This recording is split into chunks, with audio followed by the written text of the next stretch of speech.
Welcome to episode 13 of the Blue and Neutral podcast. Chelsea beat Newcastle 1-0 at Stamford Bridge, with Kai Havertz scoring the only goal. A very subdued and lackluster performance by Chelsea overall, given what has been going on at the club this past week. Chelsea faced the possibility of collapsing as a top club, but as it stands, they've stepped up on the field and given their fans something to smile about the last week or so. Newcastle will feel they deserved a bit more in this game. Trevor Chalobah's foul on Murphy wasn't given as a penalty, and Kai Havertz's elbow on a Newcastle player was deemed as a yellow card offence and not a red card. Newcastle nullified every attacking threat from Chelsea, and their best chance came at the end of the first half when Almiron's volley was parried away by Mendy. But the moment of the match, however, came from Kai Havertz, whose confidence the last few games has been top quality. It's been superb. Jorginho played a long ball over the top to Havertz, whose first touch and finish was just sublime. It was truly a quality goal. A moment of quality definitely that the game needed, because it had that feeling of becoming a scoreless game. Dan Burns, who I thought was Newcastle's best player, felt he could have done better, maybe covering Kai Havertz to stop Kai Havertz, but that's football. I think unfortunately these are the things he has to learn. But actually, very good performance from Dan Burns defensively. Newcastle, just like Chelsea, were under Roman Abramovich, have enough resources now to buy quality players. How soon that may happen is hard to know, but they are clearly setting themselves up for, they're setting up a really good foundation for themselves by avoiding relegation, which, they will likely accomplish given how solid they've been playing lately. I had to chuckle listening to Newcastle fans taunt Chelsea fans saying Mike Ashley is coming for you. Mike Ashley being the former owner of Newcastle and was notorious for, being very thrifty in his spending, something Chelsea fans are not going to get used to in the future.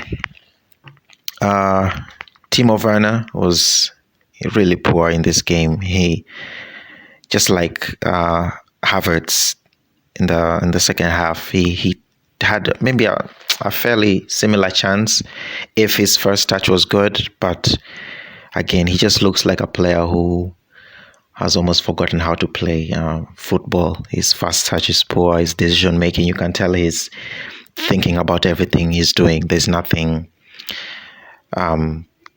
fluid about what he does. Everything is just very rigid, and then just it's just poor overall from Werner, honestly. Especially at this point in the season, towards the end, it's a point where I think a lot of coaches just rely on need reliable players and need that consistency. And right now, I don't think Timo Werner is inspiring any confidence in attack.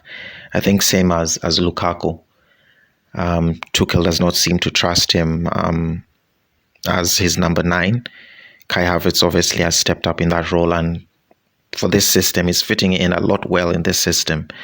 The way he moves, and right now he's the one scoring big goals for Chelsea. So, interesting future for Timo Werner and Lukaku. I don't know what the future will bring. Ziyech was good. He played, I think he played right wing back, which was a very different role for him, but he did the job. I think a few good crosses from Ziyech.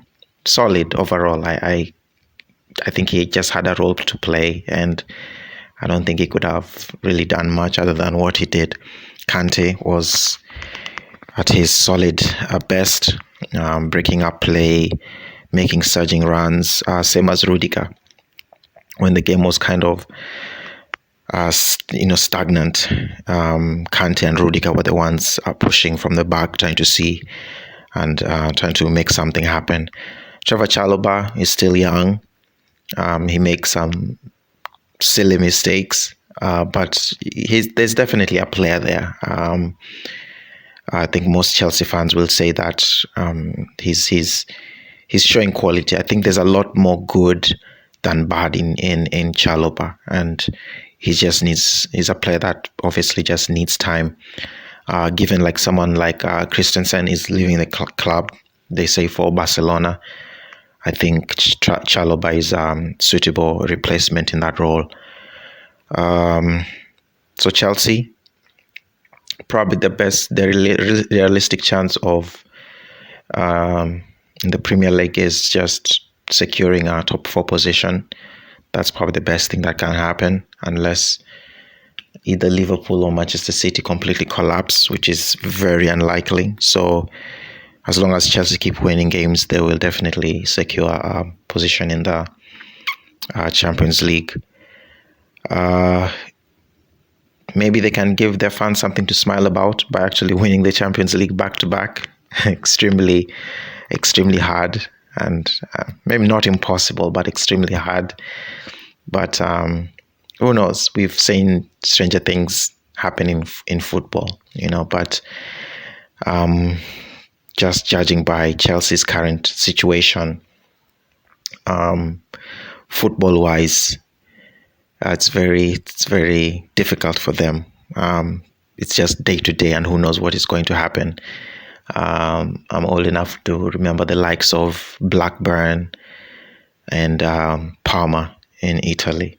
These were big clubs, but somehow they're just languishing in the lower leagues. So is this the future that awaits Chelsea?